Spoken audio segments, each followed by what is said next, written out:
Good morning, good afternoon, and good evening, wherever you are. Welcome to our next episode of Masters of Product.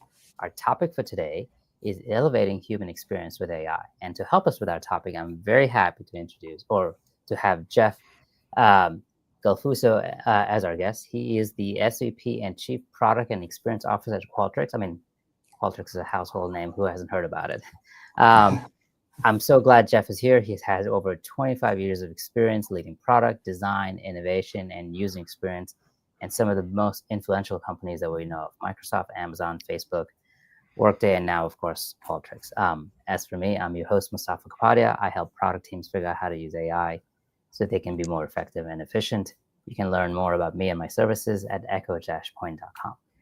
Jeff, welcome to the show. I'm so looking forward to this one. Wow, thank you. That was a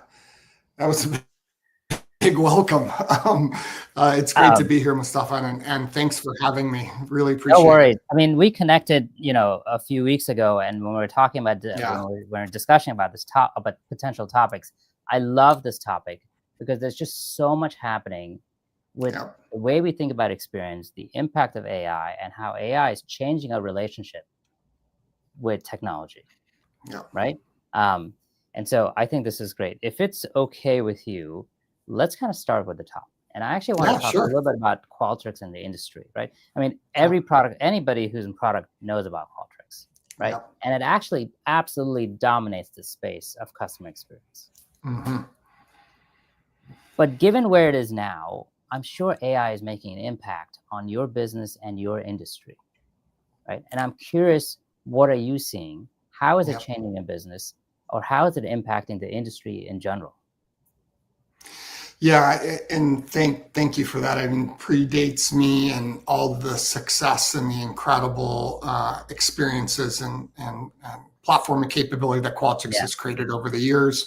Um, Before I joined, I was obviously a fan and a user, and Qualtrics really invented the XM category, the experience 100%. management Yeah, category, right? And so they've been on this evolution, and I'm just really fortunate to be there and be a part of it now, yeah, where a lot of the other kinds of things that we've seen going to the cloud and the internet and thinking about all these different kinds of ways to interact and engage with customers, right? right. We're now in this major shift, as you well know, of every single one of those interaction types is changing. Yeah, And we have a thing at Qualtrics where we talk about how do we make every interaction count? How do we make it yeah, more meaningful? How do we make it more engaging across all of the different channels where we can listen and understand and act? And now, what's really cool about what we've been doing with AI, and this, like this has evolved from machine learning and yeah, recommendations and suggestions. But if you take a typical survey, we have 20,000 customers worldwide. We do billions and billions of all these different types of yeah, surveys. It was a long process in the past, right? You had to define what you wanted to understand and learn. You had to build those surveys and programs. You had to execute on those. yeah, You waited weeks, months, sometimes to get all the data that you wanted. And right. then once you got all those great insights, you could then go take action on them, right? Yes, You can do that in minutes now, days, right? So yeah, AI is enabling us to increase that time to value and bring our customers in whether that's in CX or EX or market research, to a place where they're really getting real-time insights. And yes, then AI is enabling us to take action on those insights in all kinds of brand new ways. yes. No, I mean, I 100% agree with you. Just the idea that, I mean, I've run product organizations before, and it takes so long to get any kind of data, right? Yeah, Just the yeah, idea about preparing the right questions and then administering it and finding the right audience, yep. right? Having them do it, and then you have a hit or a miss chance of getting the survey from them anyways. hmm And then analyzing it takes forever. And now with AI, you can literally zip it through, right? Yeah. I'm curious, given the changes that you're seeing, Mm. how are you guys responding, or how are you guys looking at the future Yeah. of this Let me give segment. you let me give you a couple just super simple examples. Yeah. And you kind of hit on one of them already, and I'll kind of build from our base Yeah. when we think about surveys. Like over the last several years, like more and more survey responses have been declining, right? Yeah. And people are. It's not that they're not interested or engaged in giving their feedback. They just vote with their feet, and they don't want to spend the time. Yeah. And so even kind of before we're doing some of the new things that I'll share. We've been always looking at ways to increase that engagement. And one of the first things we used AI for is what we call conversational feedback. So being Oh, able to react in the moment in a survey. So yeah. let's say you said something that came across kind of vague, or maybe you were frustrated with something. We can now understand that in that moment when you're actually giving that feedback, and do follow-up questions that gets more data and more detail, more specifics about the feedback you're trying to give. Yeah. And we had this hypothesis that, like, ooh, well, maybe asking more of somebody during that moment is gonna drive engagement and completion down. And it actually did the opposite. It actually was an incredible amount. We got more data from people taking it, which is more valuable to the customer and their business, right? They're getting more 100%. specifics. Yeah. And we found that the satisfaction of people actually giving the feedback increased because they felt much more like they were being seen and heard. Yes. In a It's way much more that of a was conversation. Yes. That's right. Yes. That's right. It's personal to them. It wasn't something that felt like I'm saying this thing and it goes into this black hole. Yes. Now I feel like I'm having this conversation, right? So now let's take that one step further. This is the example I love to use all the time because everybody can relate to travel and hospitality and having a a good stay or a bad stay. So we all have had these experiences where you go, let's just say you go to your favorite resort destination, you leave and you come back home and you go to your email and you find how was your stay, right? Yeah. It's totally after the fact. It's completely when you're not in the mode of having your experience. Yes. And it's good, right? You can still give good feedback. You can still give constructive feedback. But now some of our very best customers are rethinking that entire experience, and you're checking in and you're getting a message. That's right. That's right. So great. Now you're like, not how was your stay? It's how is your stay going? Yeah. Right. And so imagine now you've got the capability to say, oh, the room is great. I love the view. Gosh, I'd like a couple more pillows maybe, or looks like the restaurant's really great. Maybe you help me with some activity. So now all of a sudden you've started this conversation and you're engaging with the individual in real time. Huge change, huge value. Yeah. Almost like sorry, I'm going to take your idea and just go further because I love what you're thinking about it, because you can almost create a personal concierge, taking the hotel example, right? And that personal concierge could just be could be a AI avatar on their phone. Yeah, that's that can actually literally help them go through that whole process. That's right. So think of both the positive and constructive things that you can now do in real time. So let's say on the proactive end, maybe I respond with, hey, I was excited about this activity or excited about making a reservation at this restaurant, and that can trigger a call from the concierge. Great, like, wow, that like feels like you heard me, you know me, you're acting. Maybe I was up all night because the AC was rattling or something, and I'm feeling frustrated. Instead of waiting for a negative review after the fact, I can give you that. Yeah, that's right. That's right. And now all of a sudden you fix this problem and really reduce the cost to serve. And it became a delightful moment for me instead of a frustrating moment. Yes. Yeah. That's great. I mean, and that really changes the dynamics for your customers and for you, because now it's real-time insights that they can actually act upon. Because that's the other part about, this, right? About survey data is by the time you get it, you've already quote unquote lost that customer Yeah. of that bad Yeah. experience, right? That's right. This That's allows you to actually make sure that the relationship continues. Yeah. And so with our at the other end of that spectrum, with our kind of most our most complicated customer experiences are the ones that I think we even provide greater value when we're thinking through. Not only is it in the moment of a survey, but it's listening to social reviews, it's ratings that they give on, say, Google or Yelp. It's maybe a call that you made to a contact center. So we're continuously listening across all of those channels when our customers enable them. So we can even be proactive before you got a survey and see that you had a positive or a negative review. Yeah. We aggregate all that data for somebody like yourself if you were, running a CX program in your organization. Yes. And we help you then proactively see the trends that are coming, how things are operating in different 100%. regions with different customers. It's really cool. Yeah. And I like that too, because you're absolutely right, because it's not just, I like the idea about collecting information in real time and for the business to act upon it, because that is a new capability that never existed before. Yeah, that's right.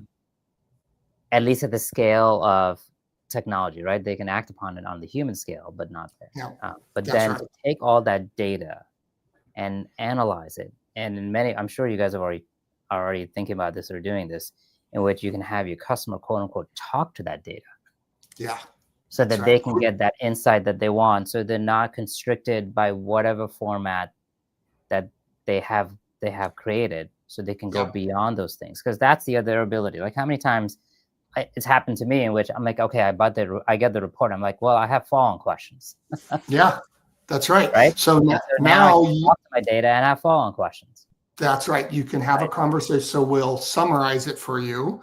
We'll show you the trends, kind of those hot spots, areas for maybe things are going well or improvements. And then to your point, you can query that data. Now you're not getting the report, even though it really, like, all that thing, it's fed in from all those areas. Yeah. But now you're querying that data and having a conversation that you can act on in real time. And like that changes the game. Changes 100%. the game. Have you guys, I'm sure you guys have, so right now it's all about collecting data from real life humans, right? Mm-hmm. There are companies out there that I've seen in which they are building now these synthetic users. Yep. Right. And there's good and bad, right? I use a lot of synthetic users myself, so I understand the benefits and the drawbacks. Yep. How are you guys thinking about synthetic users? Are you thinking about incorporating them, or where are you in that on that journey? Yeah, I'm really glad you brought it up. It's another area that's a huge innovation and one of our fastest growing parts of our business. I'll give you a couple examples. We talk about it as kind of synthetic panels. Yeah. And really you could think about it as three types that we deliver today, right? A 100% human panel, which we all know and have worked with, especially as people in research and understanding, or in product understanding. Like, you can have a mix of now a portion of synthetic and human, or 100% synthetic. Good. And what's really compelling about it is, imagine you are in an HR function or a role inside of a company, and you're curious about maybe changing a policy or you're doing so, right. And maybe it's a sensitive topic, so you're hesitant to maybe go out there and really query and understand and ask your employees or ask other. Now you can put forward some of those ideas, those thoughts within a synthetic panel and get guidance from that in a safe environment. It can help guide your discussion. It can give you some areas that you might need early signal on. You could act on that, obviously, and you could go forward, or you could then decide that, hey, I now want to do a follow-up to that, but now I have more information and more insights. Think about whether you're testing a new product, same exact thing. You want to put a new service or experience out into the market, right? All of those opportunities are ways for individuals like us and folks in both EX and CX, as well as market research, to gain those kind of insights early and often that help inform our decisions, again, more in real time instead of days or weeks or months away. I agree. I think there's a lot of things that you can do with synthetic personas, users, panels, because you can ask those sensitive questions that you're afraid of asking a real person. So it helps you get better prepared when you do talk to real people, right? Yeah. It's not an alternative to real people, but it's a precursor to them. I like the hybrid approach. Actually, that's an interesting one. How do you guys manage the hybrid one? So I understand the 100% synthetic, of course, the 100% human. That makes sense. When you think about your hybrid approach, is it how are your customers using that one? Yeah. We really put that control in the agency, that decision with the customer themselves, or the individual who's doing that research. I'll oversimplify it, but literally it's like, think of it like a slider of between, 100% one way and the other way. And what we try to do in optimizing for that is also show them the real business benefit. So it could be like, let me give you a couple examples. It could be that maybe you're constrained on cost. And so we can help you dial that back, because obviously doing some of the synthetic research is less expensive. So maybe you've got cost drivers that you want to pull that back and have an understanding about that. Maybe you have time issues. You're trying to get more information, more insights in a time sensitive manner, and so we can show you the value of that. Maybe you have audiences that are really hard to reach. So with Qualtrics, we have all this mounds and like a wealth of data that we can help our customers understand. Maybe they have different audiences that are harder to reach, or maybe as they're running the survey, they're seeing that they're getting the kind of results that they want in certain populations, but not others. We can help you dial that to more. That's right. I like and that. Then therefore you get more and more of that in real time. I like that approach too, because the other hybrid ones that I've actually seen is almost like when you talk to a human user, and then if you want to have follow-up questions, you may not have access to them, but you do have rich amount of information about them, so you can actually build a synthetic role of that person and go back and forth, right?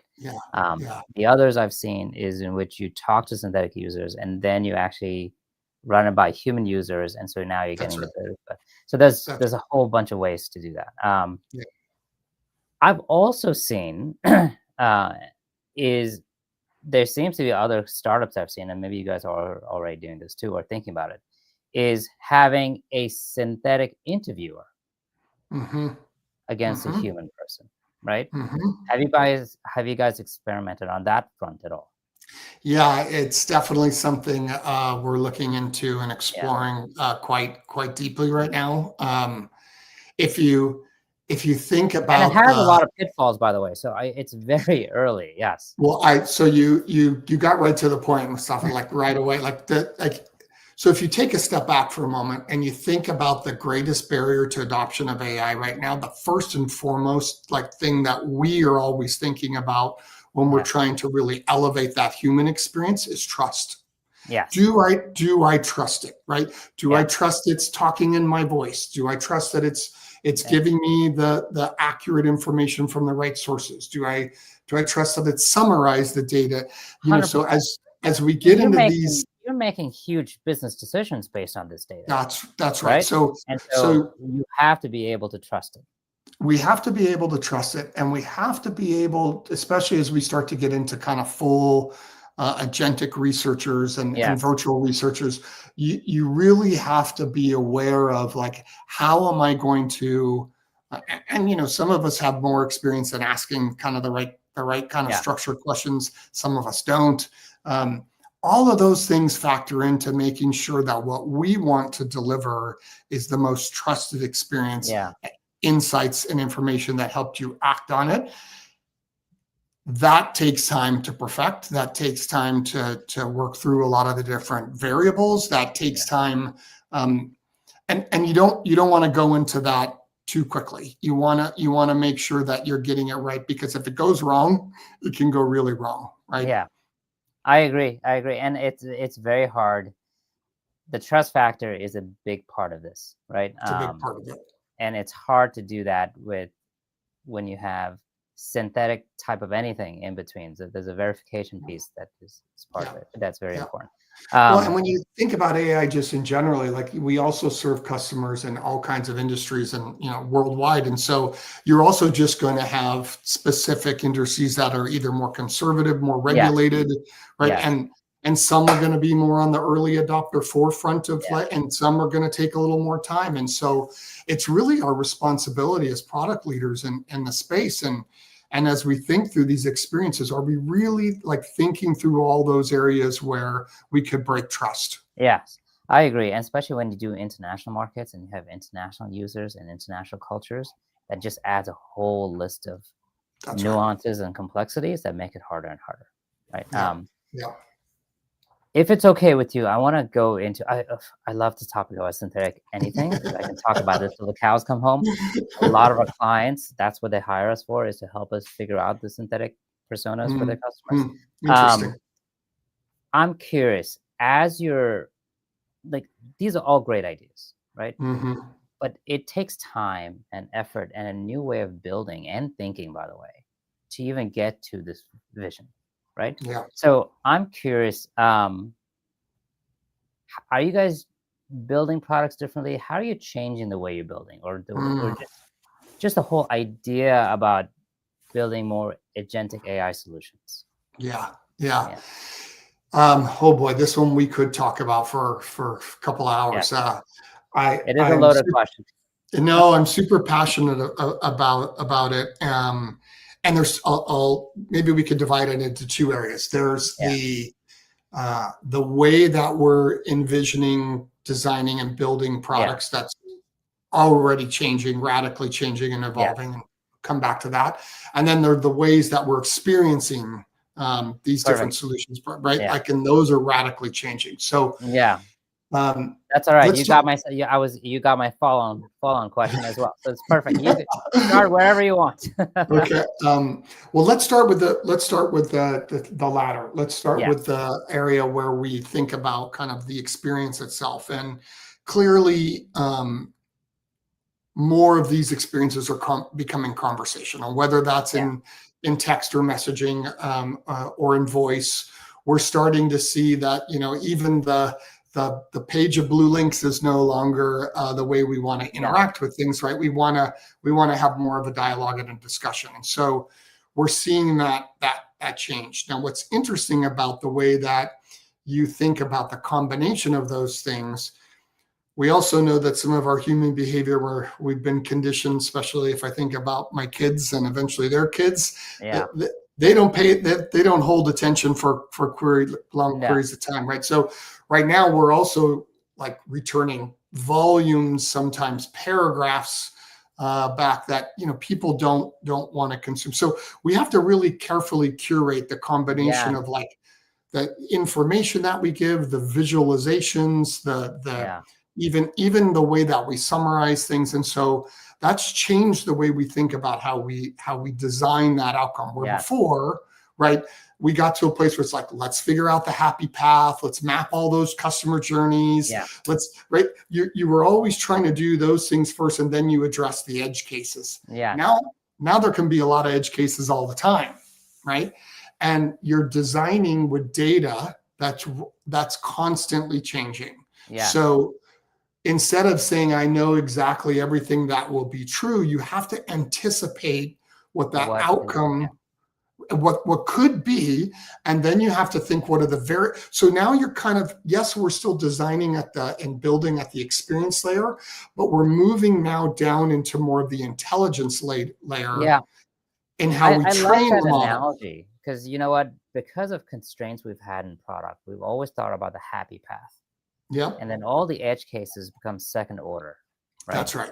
But we are now at a point at which that the edge, you do have the ability to address some of these edge cases. And that is a way to delight your customers. Yeah, that's right. That's right. And so you have this ability to say, now I can design a product that can quote unquote morph or personalize or customize, whichever word you want to use. to deliver that delightful experience that you're talking about. Yeah, and what I find that, where people are right at in the moment is, we're thinking much more about, I'll just, for simplicity's sake, Yeah. like I talk about them as like containers, right? There's these Yeah. various, we're kind of out of this mode where we're designing flows and pages and, Yeah. like you said, happy. And now you're thinking about these units or these containers of data, whether that's answers or actions and then how is the right way to sequence them so that you're getting to that right outcome versus I'm going to prescribe it all for you and push you through this predefined. So that goes back to the first point that we were talking about now. How we're creating those experiences inside companies is changing radically, right? So we were talking about this a little bit last time where, the tools are evolving. There's so many new tools where you can prototype faster, you can build quicker. Like as a designer now, we're building experiences directly in code and eliminating specs and shipping where we've many people as product leaders were prototyping in real time with customers, right? Customers, yes. And do you mean this? Like, how would this work? And so all those linear handoffs, regardless of where you're at in the evolution and what steps you're taking, it goes away. It goes away, and it just shortens that time to value. 100%. It's super. I get super passionate about it. It's so exciting. I agree. Well, listen, you're now talking. You're talking. You're talking my bread and butter. You're talking about where I can live in this forever. Yeah. But I agree with you. The ability for us to now go from an idea, refine it, and even build into a product is just shrinking tremendously. That's right. Which allows us for companies to test things out much more rapidly. Right? And in real time, right? There's a reason why we had all this long time of discovery and research because we just didn't have access to users and to data. And now you can say, okay, I'm going to do discovery in real time. Yeah, that's right. And our roles are blurring a bit. 100%. And that causes some tension. We've worked, especially if you're kind of in software design and development, and you've worked into these ways where you have these triads or trios, or you bring people like and a bunch of scrum teams and way that or squads, and you do this work. And now when we get together, you could say it's much more like, okay, how do I think about? We'll talk about the double diamond or whatever your favorite, your favorite one. Like it's just where you can spend your time and how quickly you could iterate if you're in the very early, definitional or discovery, like that changes radically. And 100%. Or if you're like, I'm really trying to ship a series that you can compress that and you can execute much quicker. So we're seeing that just evolve in a way that's quite exciting, and a little bit challenging, right? Because people are trying to figure it out. The challenge is you have to rethink the entire product organization to be able to do that, right? That's right. And you're absolutely right. People are, I think we talked about earlier too. Is like the biggest problem is the ability for people to change behavior and change management and to let go of something so they can do. It's always the unlearning. That's the hardest part than learning, right? And that's never easy. We've seen clients who are now pushing their teams to go from idea to prototype to code in about a week, right? And they're like, you know what? I'm going to do discovery in real time, in which I'm just going to flip on a little switch. I'm going to introduce that code to maybe about 100 users, get real-time data, and then figure out if I want to build this or not. It's almost getting to the point at which code is getting disposable, right? It used to be that code is sacred because it was so hard to create. Yeah, that's right. And now the idea is more valuable, right? And then the rest becomes disposable, and so you can just go through multiple things. We've been having this conversation, and in the world where the tools are rapidly changing, they're becoming more integrated. Our skill sets are evolving, and those who never coded before can code now, and those who only wrote documents can prototype. Like all those things. But what's interesting about it is, to your point, like what does completeness look like, or what does done look like? Ah, And I don't know that it exists in a I way. don't think so. There is a done. Right, right. So how do we help our teams? How do we help people? If you can now generate infinite ideas and you can Yeah. execute faster than ever, really the core value becomes like, which ideas are the right ones? Like, Well, and how do I we know so that? How do we make you're those decisions? I love this because you know what? When I about a year and a half ago, I wrote this article and I said that we're going to a world in which you're going to need more product managers than not less, which is contrary Hmm. in that point because they're like, well, Hmm. AI is going to take away PMs. And I'm like, no, it's the opposite. Because in a world in which you can code as easily, the key point that becomes harder and harder is which idea you're going to build on. Yeah, And that's why that's you right. need PMs.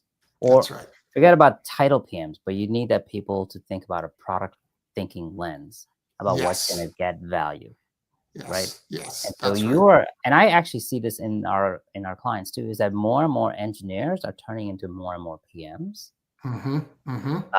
because now they can do the whole full life cycle and Yeah. less on engineering. I see PMs moving more and more into design and engineering. So there's a whole, there's a blending of roles, That's right. which is also very challenging for organizations.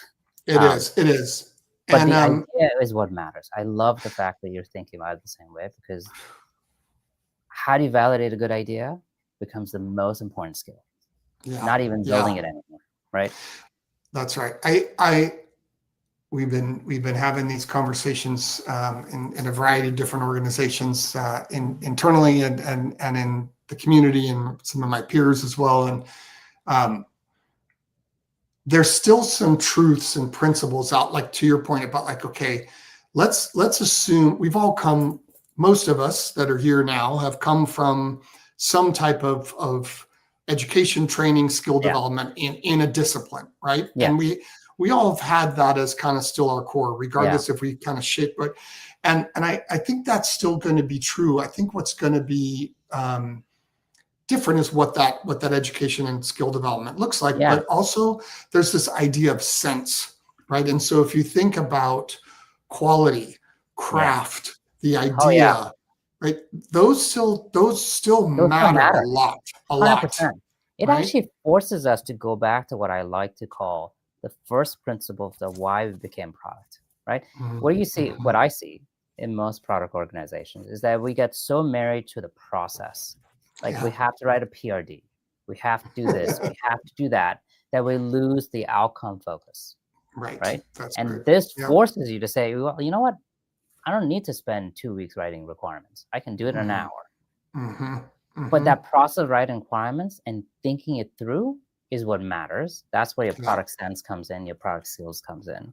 Yeah. And then turning that requirement into a prototype and iterating on the prototype, Yeah. right? Yeah. So now you're actually, I like to think that you're getting closer and closer to value or customer value, Mm-hmm. then Mm-hmm. thinking about artifacts and outputs, That's right. right? Yeah, and you're focused on the outcome, and I think you see that there will still be people with expertise who are championing these principles of Oh, scale and 100%. quality and Yeah, craft and idea. Like those things will still always be true. yeah, How you might get to them and how you might measure them is 100%. Yeah. changing and will be different, right? Yeah, and piggybacking on that point, what I've also seen happen is that, people say, well, AI is like the great equalizer, and I think to a certain point it Hmm. is true. Hmm. But Jeff, if you're really good at skill AI now allows you to amplify that skill even more, Couldn't agree right? more. Yeah. If you're great at design, now you can use AI and become the super designer that you want to be. Yeah. Right? Yeah. And so That's right. it creates the people who have real craft and real skills. It just allows them to like run circles around everyone else because now they're Hmm. just even more super productive and super Hmm. effective. And so Yeah. I love where we are, and we're just scratching the surface We're just uh, scratching the surface. about where Totally. product is and where product is going to go. Yeah. Right? Yeah. This is Oh my God, I have so many questions. I know. We could do like a full 10-part series just on this, 100%. right? I Like, agree. I agree. Allow me. I want to be conscious of time as well. So yeah, we have yeah, only a few minutes. I'm going to ask you. I'm going to ask you two questions. So on sure. this journey that you're on, where do you think? Where are you? Where is your organization in this journey of just revamping and rethinking the way product is? Right. Yeah, But it yeah. does go back to first principles of what is a product organization? Why Mm-hmm, does it exist? How does it mm-hmm, deliver value? mm-hmm. Right. Yeah, we're in the messy middle. Is the Yeah. short answer. We are, and many of my peers that are out there that I talk to, people like yourself, we're all at various stages of that, and Yeah. I think we're all trying to figure it out. We're still organized functionally, and we still have product managers, designers, Perfect. Yeah. researchers, engineers, scientists. Um, I think that's going to continue to persist for some time. What we're For thinking now. more about is the roles that those individuals play. Yeah. And I'll tell you, I have designers on my team who have more product sense. We 100%. have Yes. engineers who have more design sense. Like we have Yes. product people who have more.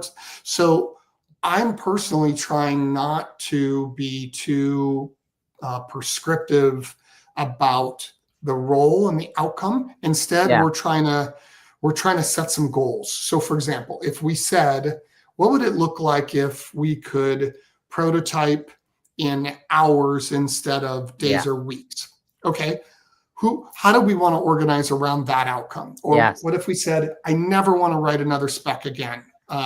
What would it look like to Yeah. do that? Right. So we're trying to set the goal and then watch as our teams evolve. Some are moving quickly or more faster, more quickly than others. Some are not. That's okay. It's Yeah. changing in real Yeah. time. But as we see people having success in hitting those goals and achieving those outcomes, then we're trying to use that as the role model of the learning Yes. and what worked well, what didn't, and bring that back to the organization. And like I said at the start, like we're right in the messy No, and middle of all that. I like where you are, because you're not thinking about traditional roles. You're thinking about basically capabilities, Yeah, right? As an yeah, organization, what happens if we can prototype and bring an idea to market in X amount of time, mm-hmm, right? mm-hmm, And what does that look like? Because you're focusing mm-hmm. back to customer value, which I think is fantastic, Yep, right? yep, Um, yep. I will do a short plug. We actually just did I think I may have sent it to you. If I Yeah. haven't, I apologize. But we just did a benchmarking study about where organizations are. Over Mm. the summer, I interviewed like maybe 50 plus CPOs Oh, would love to and see try to that. figure out where it is. So if you don't have that, I apologize. I will send it to you. You may have. I may be buried in my email. Who knows? But Um, yeah, but I'll look. I'll look. it was very enlightening. And you're absolutely right. Mm. Everybody I talked to, except for a few, everybody's in the middle, right? Mm-hmm, They're either just mm-hmm, starting out or they've done mm-hmm. some stuff and now they're trying to figure out where to go next. Yeah, And I think it's a good place to be honest yeah. with you, It right? is a good place, and like you Good said, place to be. evolving, and the culture and those changes are harder than the tools and the technology side of Yes. things. Yeah, and the tools will change, to be honest with you, They will. right? They'll It's continue it's to the change. people, the mindset, the behavior that you That's want right. to instill, because then the tools just become an extension of That's it. right. That's right. Jeff, we're almost out of time. I didn't even get to ask you half the questions, but that's good. That's a sign of a good conversation. If it's Yeah. okay with you, I would love to have you back and just figure out where you are from building all these awesome products you're talking about and what the Yeah. market reaction is to it. Because I tell you, we can talk about synthetic user stills of cow homes, but a lot of people are skeptical about it. So Yeah.